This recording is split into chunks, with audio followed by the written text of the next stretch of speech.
الله أكبر الله أكبر الله أكبر لا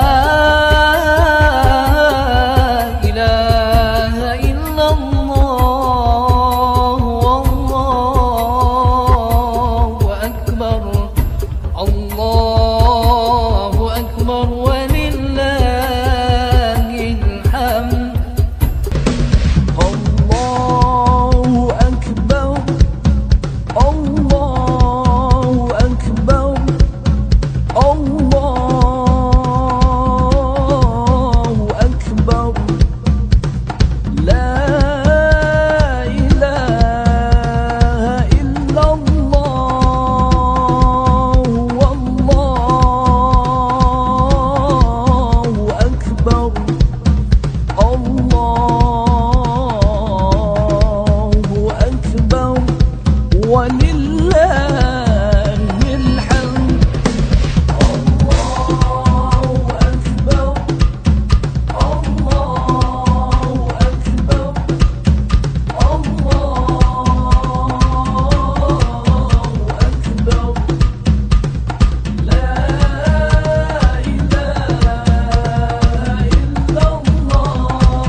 Assalamualaikum warahmatullahi wabarakatuh. Keluarga besar BPMB Provinsi Aceh mengucapkan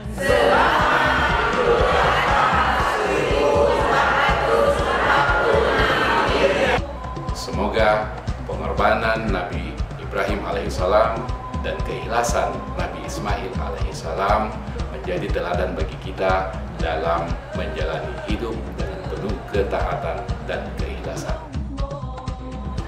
Semoga Allah Subhanahu wa Ta'ala menerima amal ibadah dan kurban kita, mempererat ukhuwah dan kepedulian antar sesama. Taqabbalallahu minna wa minkum.